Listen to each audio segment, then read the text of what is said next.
Adesso vivo. Questo è il titolo della trasmissione di oggi. In questa puntata affrontiamo il tema della vita. La vita è un dono grande, senz'altro, ma come viverla? Sappiamo viverla? Cosa vogliamo dire con questo termine, adesso vivo? Ben trovato Don Bucolo. Grazie. Un tema anche questo importante, molto delicato, molto profondo. Ci accompagnerà un nostro ospite, ma cosa intendiamo dire per adesso vivo? Allora, il tema della vita è un tema fondamentale perché se ci guardiamo attorno c'è una situazione di grande scontentezza della vita. Perché tante volte si pensa al fatto che io non sono felice perché nella mia storia, nella mia famiglia di origini ho vissuto certe situazioni per cui sono segnato. Oppure al di là delle origini ci sono degli eventi, delle situazioni che portano anche a vivere la vita in modo difficile, in modo sofferente. Quindi in poche parole si crede che la vita dipende dalle cause esterne. In realtà, ed è questo quello che vorrei dare come messaggio in questa puntata, siamo sicuri che la vita dipende dalle cause esterne, dalle mie origini, oppure da certi eventi? O forse c'è qualcos'altro? E che allora io credo che ciò che dipende non è dall'esterno, ma da come io vivo, da come io accolgo il dono della vita. Quindi non è dall'esterno, ma la qualità della vita dipende dalla persona così come lo accoglie. Quindi, se capiamo bene, dipende dalla nostra vita, ci sono diverse cause, anche concause. Quindi esatto. È questo il tema della nostra trasmissione, come si affrontano queste cause. E forse è il momento di farcelo raccontare dal nostro ospite, Don Salvo. Abbiamo invitato il nostro carissimo Luca Pantellaro, il quale lo posso definire uno che era fuori dal recinto cosiddetto della Chiesa, uno che aveva la sua vita, ma in realtà nel suo cuore aveva una sorta di scontentezza. Non gli mancava nulla, ma in realtà gli mancava ciò che dava bellezza e forse gioia nella vita. E il Signore in modo incredibile, tramite un percorso, il percorso delle 10 parole, lo ha toccato nel cuore quando lui meno se lo aspettava e gli ha dato realmente e concretamente il come vivere la sua vita. Ma questo sarà lui stesso nei dettagli a raccontare di sé e della grazia che ha ricevuto nella sua vita personale. Ma c'è un assioma prima ancora di svelare il nostro... Allora, ognuno di noi vive la vita che vuole e allo stesso modo non la vita che non vuole. Ma cosa intendiamo dire? Allora, questo assioma significa che tutto dipende dalla persona, dal come io vivo. Cioè questo assioma è un dono di grazia. Tante volte noi pensiamo che la vita dipende dall'esterno. In realtà in questo assioma si vuole affermare che ognuno sceglie la vita che vuole. E non è vero che sono sfortunato, che sto male, che sono triste, perché magari altri, perché attorno a me. Quindi ognuno vive la vita così come vuole. Ma questa è anche una grazia soprattutto, ed è quello che è successo al nostro carissimo Luca. E andiamo da Luca Pantellaro, grazie per essere qui con noi. Grazie a lei. Dunque, Don Bucolo diceva che lei era una persona fuori dal recinto. In che senso? Cosa è successo nella sua vita e perché, appunto, cosa ci racconta io ero oggi? Fuori dal recinto perché, oddio, nella mia famiglia non era predominante la figura di Cristo. Provengo da una famiglia normale, 2 genitori che hanno cercato di fare il meglio, una splendida sorella e diciamo una vita abbastanza normale. Avevo tanta libertà da giovane, avevo tante passioni, tra le cui ricordo le costruzioni e smontare le cose, gli oggetti. Ecco, questo ha influenzato anche un po' il mio modo di vivere la vita, il mio modo di pensare, perché tutto quello che potevo smontare, capirne il funzionamento, toccare con mano, ricostruire le cose mi dava grande gioia, e proprio la capacità di sistemare le cose attraverso quello che potevo toccare. tanto ha influenzato la mia vita quanto la mia fede, perché ho cominciato il catechismo, mi ricordo, ma non l'ho completato proprio perché non riuscendo a capire, a toccare con mano, ho abbandonato e ho pensato di poter fare a meno della fede. Crescendo, diciamo, ho sviluppato la mia personalità, condizionato da chi mi sta attorno, dai miei affetti, dai valori che riconoscevo nei miei genitori, dal periodo socioculturale, e mi ricordo che questo mi ha portato ovviamente a... caspita...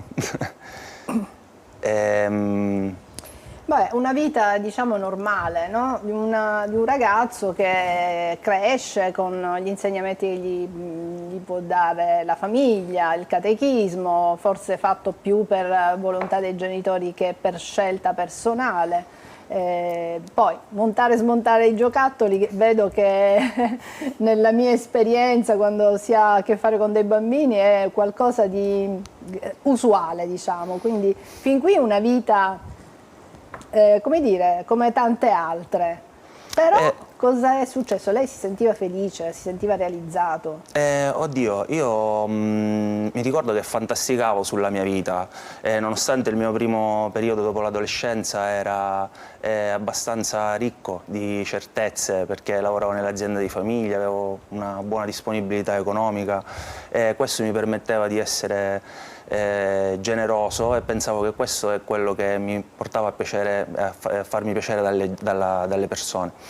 Fantasticavo sulla mia vita, fantasticavo, mi immaginavo tante cose della mia vita, nonostante tante di queste diciamo, fantasie poi si rimodulavano nell'affrontare la vita, si diciamo, riassettavano, tante le ho portate dentro di me, le ho assolutizzate, tante cose, diciamo, credevo che in tante di queste fantasie si trovasse, nella realizzazione di queste fantasie si trovasse la vera felicità.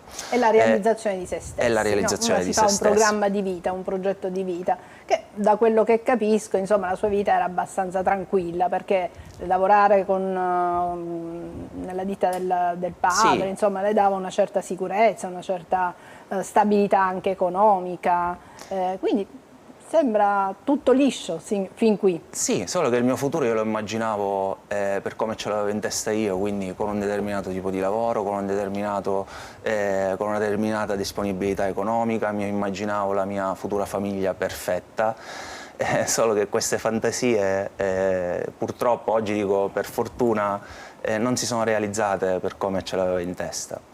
Questo ovviamente in me non mi ha fatto sentire bene, perché diciamo, oltretutto ho avuto grossi problemi nel primo periodo del mio matrimonio, grosse incomprensioni con mia moglie, ho avuto problemi col lavoro, di conseguenza di disponibilità economica. Questo ovviamente non ha fatto altro che togliermi tutte quelle sicurezze che io mi sentivo e su cui poggiavo la mia vita. Fermiamoci qui un secondo. Don Salvo, quindi si è ragazzi, si ha una certa vita, si sogna il proprio futuro, si hanno degli obiettivi, come dire, si sogna come dovrebbe essere la nostra vita, ma spesso questi sogni si infrangono poi con la realtà. Esatto, e questo è ciò che capita a Luca, ma capita a tanti. Attenzione, qui non si vuole quasi quasi denigrare il fatto che un giovane possa avere dei sogni di realizzazione. O degli obiettivi. Ma che, anzi, che ben venga. A me mi fa molto paura quando un giovane, un ragazzo o persone come Luca non hanno sogni nella propria vita. Il punto è un altro, quando questi sogni diventano l'assolutizzazione. Quando si crede che la mia vita, la mia storia dipende dal compimento di ciò che io desidero e di ciò che voglio, perché sappiamo che la realtà è diversa dai sogni e tante volte certi obiettivi si trovano a dover scontrarsi con la realtà. Quindi l'assolutizzazione dei sogni porta giustamente una persona a dire: ma dove sto andando? Cosa sto facendo? E lì si ha tutto il gusto poi dell'amarezza. perché la vita chiaramente è molto diversa da ciò che si sogna e ci porta a tutt'altro. Quindi nel caso di Luca, sì, aveva i suoi sogni, senz'altro, ma i suoi sogni non sono il tutto di se stesso, della sua vita. E questo l'ha portato, ecco, il frantumarsi dei sogni per lui è stato un dolore grande, senz'altro, ma lo è per tutti, ma è stata anche la sua grazia. Perché quel sogno infranto ha creato in lui un'inquietudine. Ha detto, ma possibile che questo è tutto della vita? Possibile che tutto questo? O forse c'è qualcos'altro? Quindi quell'amarezza che tante volte, e mi ci metto anch'io, noi maschi teniamo dentro noi stessi, perché c'è quel pudore, quella vergogna, no? Noi maschi dobbiamo mostrare che siamo forti, che siamo virili, che abbiamo in mano la situazione, ma in realtà quella scontentezza la coviamo dentro. A un certo punto, in modo incredibile, lì c'è stato soprattutto l'intervento della carissima moglie Sabrina, e tramite anche l'amica Stefania, che l'ha portato a qualcosa dinanzi alla quale lui aveva resistenza, perché purtroppo dalle nostre parti c'è l'idea che andare in chiesa, ascoltare le catechesi è una cosa di donne, una cosa femminile, una cosa di persone deboli, di persone che non sanno affrontare la situazione, e in realtà, e questo è bellissimo, Luca tramite quelle catechesi ha scoperto che non annullava la sua mascolinità o il suo essere uomo o se essere uno che sogna e vuole lottare nella vita, anzi gli dà le giuste coordinate.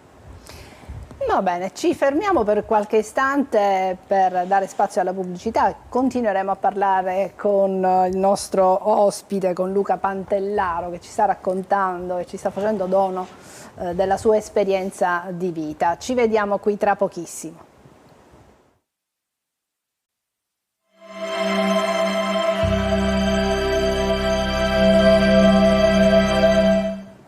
Abbiamo intitolato questa trasmissione Adesso Vivo e ci sta raccontando la sua esperienza di vita Luca Pantellaro, un ragazzo che aveva i suoi sogni, stava conducendo una vita normale come quella di tantissime altre persone, nessun dramma familiare particolare, una famiglia tranquilla, i genitori, un lavoro col papà, ma come tutti i giovani anche Luca aveva i suoi sogni, i suoi obiettivi, nulla da eccepire. Però poi succede qualcosa nella vita che non tutto va per come noi lo abbiamo immaginato, e poi c'è da dire che non dobbiamo mai identificarci con quello che vogliamo essere. In che senso? Mi spiego meglio, se ascoltando Luca ho capito bene, anche Don Salvo, chiaramente noi non siamo quello che facciamo delle cose, ma non ci realizziamo solo perché portiamo a termine quelli che sono e pensiamo che siano i nostri obiettivi che realizzano la nostra vita. Luca ad un tratto, da piccolo montava i giocattoli, ad un tratto si è ritrovato Luca a dover smontare la sua vita, smontare le sue, come dire, idee giovanili, perché la vita lo pone di fronte ad altre realtà, ad altre cose che accadono, il matrimonio che non va tanto bene, il lavoro che non è più quello di una volta, e quindi cosa accade? Don Salvo poco fa diceva che Luca era una persona fuori dal recinto, la Chiesa non gli interessava per niente quello che succedeva, le preghiere, il catechismo, no, sì, c'è andato, però così, tanto per fare contenti i genitori. Arrivato a un certo punto... Accade che io, senza capire bene il motivo, perché tutto questo non è accaduto in un singolo momento, ma piano piano mi sono ritrovato arrabbiato, mi sono ritrovato un po' a cadere nel vittimismo.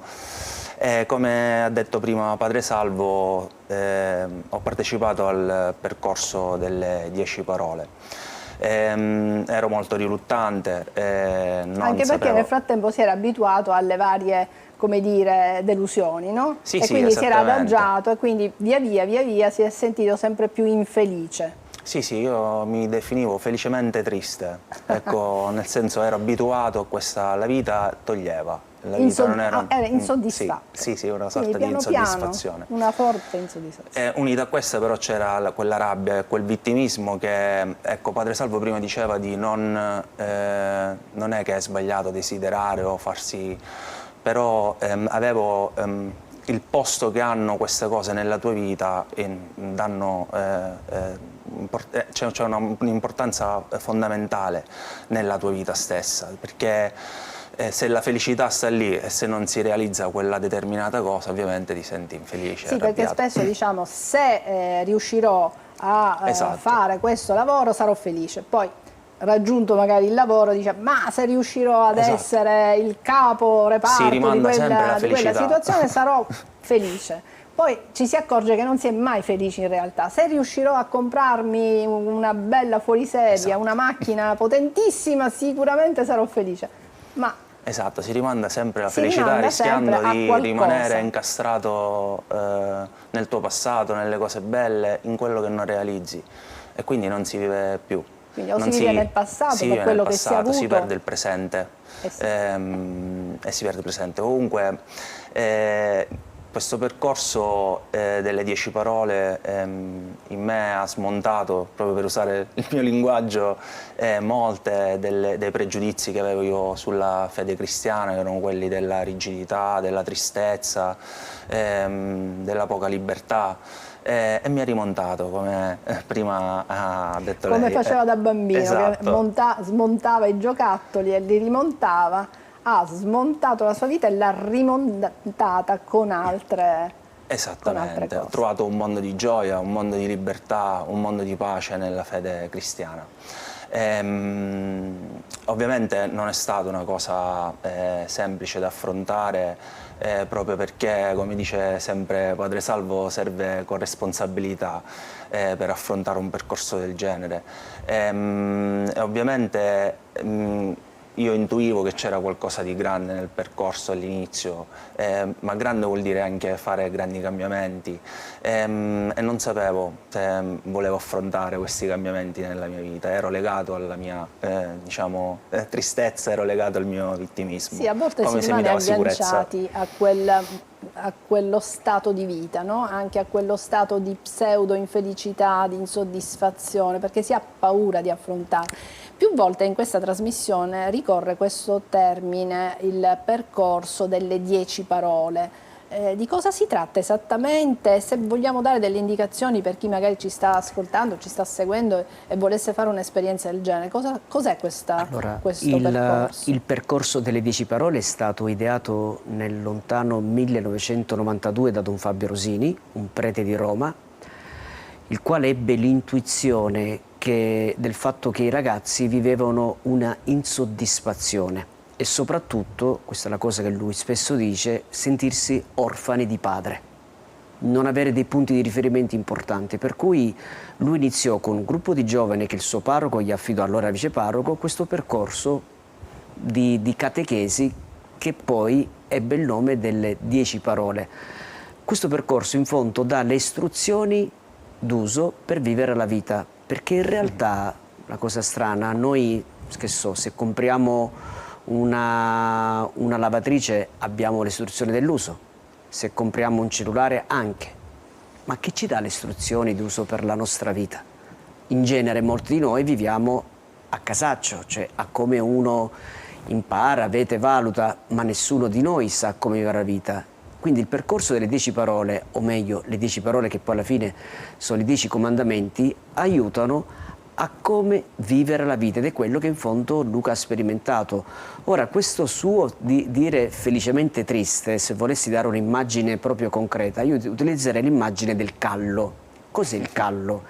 Il callo è nient'altro una reazione epidermica del fatto che io ricevo continuamente dolore in quella parte della pelle o del corpo, per cui poi mi faccio i calli. Quindi il callo mi consente di non avvertire dolore, ma questo non avvertire dolore in realtà non è una cosa bella, non è una cosa piacevole. Ci ho fatto i calli, nel senso ci ho fatto i calli di vivere una vita bassa, di vivere una vita mediocre, di vivere una vita in cui non sono felice, ma alla fine la vita è questa. La famosa anche rassegnazione. Rassegnazione, esatto. Quindi in fondo il callo di Luca è stato incredibilmente e possiamo dire anche straordinariamente smontato, perché è chiaro, sicuramente la parola lo ha colpito, lo ha ferito, lo ha messo in discussione, ma è un mettere in discussione non per fargli male, non per creare un senso di colpa, e questa è la cosa bella, ma un senso di liberazione, a tal punto che cammin facendo pian piano poi Luca ha sperimentato quello che è il titolo di questa puntata: adesso io vivo veramente. E la cosa anche bella è che Luca non solo ha ricevuto le 10 parole, ma il Signore si è servito di lui per mettersi a servizio, e tante volte è stato testimone di catechesi, e tante volte i ragazzi incredibilmente sono stati colpiti dalla sua parola. Lui che non entrava mai in chiesa, lui che non sapeva neppure né di parola, né di leggio, né di tabernacolo, queste cose liturgiche della Chiesa, lui non sapeva un Erano H parole proprio. astruse per lui. Incredibilmente, così anche per fare l'aneddoto, una volta una persona gli disse vai a prendere il leggio e il tabernacolo, e lui non sapeva, prese un'altra cosa, no? Per dire, era proprio lontano da quel mondo. Invece ora si trova ad essere questo veicolo della parola. Per questo anche la sua conversione diventa, secondo me, una testimonianza che tutti possiamo scoprire la grandezza di Dio nella nostra vita. Quindi Luca, adesso io vivo, consiste in una vita piena, felice. Chiaramente gli ostacoli ci sono sempre, ma è il diverso modo di affrontarli. Ovviamente, anzi, mentre prima può sembrare che mentre prima avevo tanti desideri, tante fantasie, oggi non ne ho. In realtà questo, l'incontro che io con il mio supereroe, lo amo definire così, Gesù Cristo, mi ha portato a essere più sul pezzo, più concreto, più reale, a vedere le cose belle che ci sono nel mio presente. L'ho definito un supereroe, ma è un supereroe atipico, perché il suo diciamo, potere non è distruttivo come quello degli altri supereroi, ma è un potere costruttivo, è generativo, è contagioso. Ed è quello che un po' è successo a me, e la cosa bella è che lui ci spiega che è in tutti noi questo superpotere, ed è l'amore. Questo è quello che prima ha detto Padre Salvo, ed è proprio quello che mi è successo.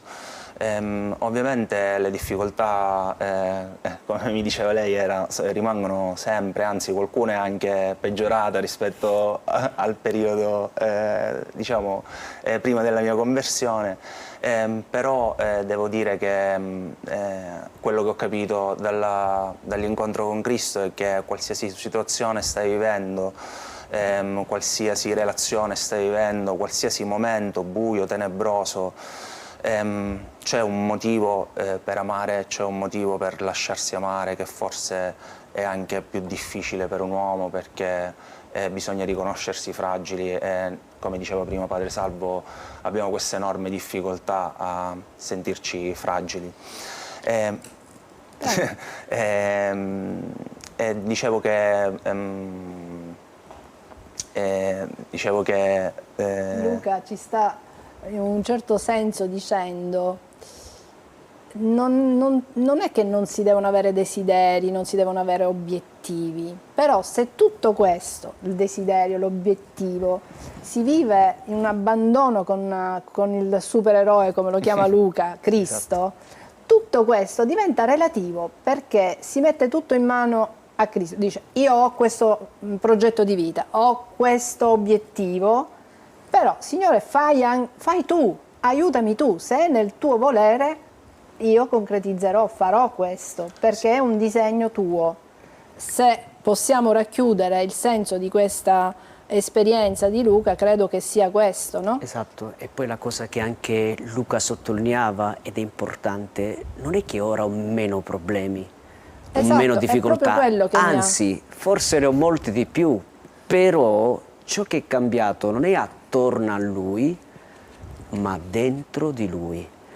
La grande rivoluzione di Luca è la grande rivoluzione che io spero capita soprattutto a coloro che cercano cose grandi nella loro vita, è che avvenga dentro di loro, perché quando una persona dentro di sé scopre quelle potenzialità di amore, ecco allora può dire adesso vivo, ed è questo è l'augurio che io faccio non solo a Luca ma faccio anche a me stesso, faccio a tutti, cioè veramente questa trasformazione possa venire dentro di noi, ma in fondo questo programma, se facciamo caso, sono tutte storie di gente, scusate il termine in studio, sfigate, sfortunate, che hanno una vita che nessuno pensava, detto poveretto, ma quante le ha viste? Tipo Giobbe, l'abbiamo citato più volte, e in realtà queste persone che sono sfigate si sentono fortemente graziate.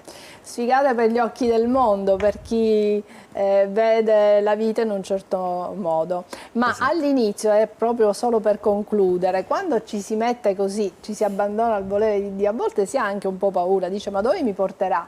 Perché questo affidarsi non è semplice, Luca ce lo ha spiegato, lui vabbè era veramente molto lontano dalla Chiesa eccetera, ma quando si entra nel recinto, per usare un termine che poco fa ha usato Don Bucolo, ecco, quando si entra si ha un po' di timore, dice ma dove mi porterà il Signore? Forse mi porterà qualcosa che io invece non desidero, non esatto. mi piace. Allora, come si fa a superare questa paura? Perché credo che questa paura c'è. Allora, in realtà ci sono due paure. La prima, la paura che mi arresta, mi blocca. E questa non è una santa paura. L'altra paura, che la porteremo sempre, è quello di abbandonarsi. E il fatto che siamo anche in questa trasmissione, ma anche per Luca, ma anche per me, è normale che abbiamo un pizzico di paura e non la toglieremo mai. Ma è la paura che, nonostante vive nel nostro cuore, non ci blocca ma ci porta ad abbandonarci. Quindi avere paura non è una cosa negativa, fa parte dei nostri esseri umani, fa parte della nostra struttura, ma è una paura che ci fa vedere come ciò che facciamo è veramente grande, non dipende da noi, ma probabilmente dipende dall'opera di Dio che si serve di noi. Quindi direi un santo timore di Dio, ma anche santo timore che ci fa diventare veri uomini e vere persone che ci scommettiamo. Ci scommettiamo e che non siamo superficiali, potrei aggiungere anche questo. Esatto, ci porta all'interiorità, alla profondità della vita. Grazie Don Bucolo come sempre, grazie Luca per questa testimonianza. Grazie adesso vivo, quindi Luca adesso dice che adesso vive e noi possiamo augurare a tutti i nostri telespettatori di fare delle esperienze gratificanti, concrete e di bellezza e di amore. Grazie per averci seguito, alla prossima.